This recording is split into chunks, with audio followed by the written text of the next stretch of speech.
নবীজি একবার সাহাবায়ে কেরামদেরকে নিয়ে বসে আছেন।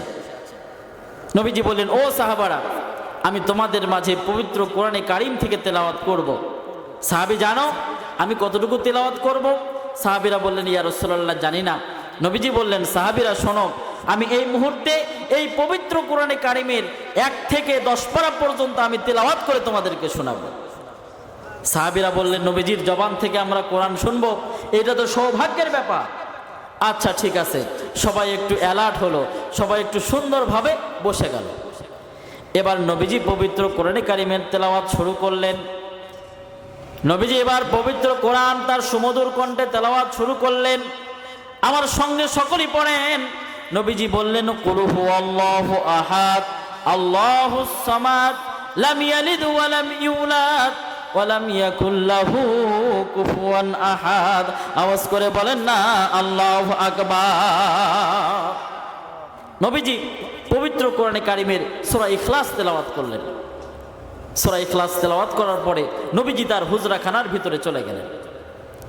এবার সাহাবীরা অপেক্ষায় আছে, কিরে নবীজি বলল 1 থেকে 10 পারা পর্যন্ত তেলাওয়াত করবে, কিন্তু নবীজি তো শুধুমাত্র সূরা ইখলাস তেলাওয়াত করলো, এর কারণটা কি?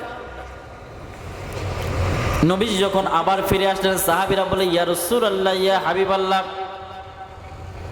ওগো নবী, আপনি বললেন পবিত্র কোরআনে কারিমের 1 থেকে 10 পারা পর্যন্ত তেলাওয়াত করবেন। ও নবী, আমরা দেখলাম শুনলাম শুধুমাত্র সূরা ইখলাস তেলাওয়াত করলেন, কারণটা কি?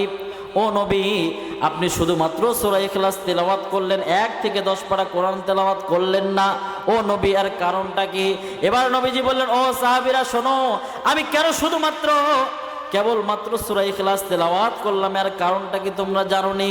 এবার নবীজি বললেন, সাহাবীরা, এই পবিত্র কোরআনে কারিমের ভিতরে সূরা ইখলাস হলো এমন একটি সূরা, এই পবিত্র কোরআনের ভিতরে সূরা ইখলাস হলো এমন একটি দামি সূরা, কোন আল্লাহর বান্দা যদি একবার পবিত্র কোরআনের সূরা ইখলাস পড়তে পারে, একবার সূরা ইখলাস তেলাওয়াত করার সঙ্গে সঙ্গে নবীজি বললেন ওই বান্দার আমল নামায় 1 থেকে 10 পারা কোরআন তেলাওয়াতের নেকি দেওয়া হবে।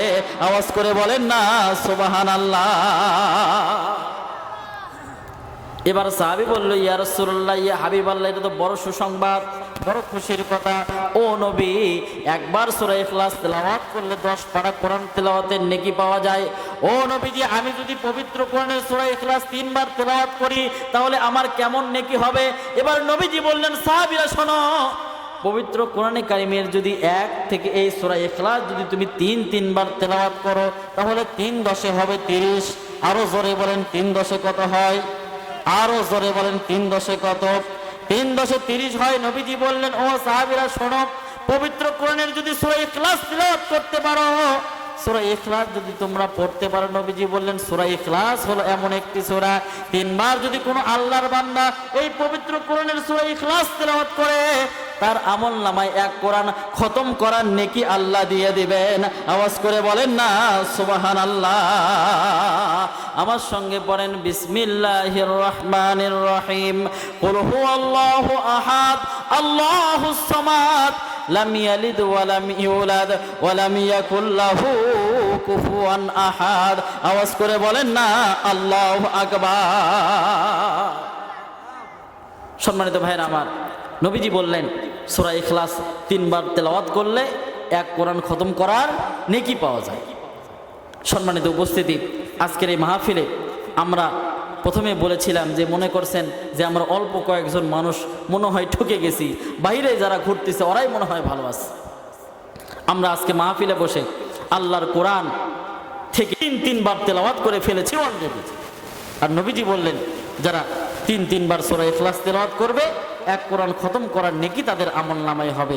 আমরা যেহেতু আজকের মাহফিলে বসে 3 বার সূরা ইখলাস তেলাওয়াত করে ফেলেছি, ওই নবীজির জবানের কথা অনুযায়ী আমরা এখানে যারা বসে আছি, আমাদের প্রত্যেকের আমল নামায় অলরেডি 1 কোরআন খতম করার নেকি আল্লাহ তাআলা লিখে দিয়েছেন।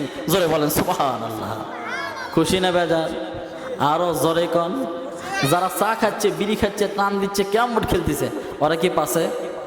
কথা বলেন, ওরা পাইছে? ওরা পাই নাই, আমরা পেয়েছি। কথা বলেন ঠিক কিনা? কত আল্লাহর বান্দা কোরআন তেলাওয়াত করতে জানে না, বছরে 1 বার কোরআনটা খতম করতে পারে না, আছে না নাই? হ্যাঁ, এমন আল্লাহর বান্দা আছে কবরে চলে যায়, কোরআনটা জীবনে একবার খতম করার সৌভাগ্য তার হয় না। কথা বলেন ঠিক কিনা? আর আজকের মাহফিলে যারা আমরা বসতে পেরেছি আমরা সৌভাগ্যবান। আমাদের আমল নামায় আল্লাহ তাআলা এই মুহূর্তেই এক কোরআন খতম করার নেকি দিয়েছেন। জোরে বলেন সুবহানাল্লাহ।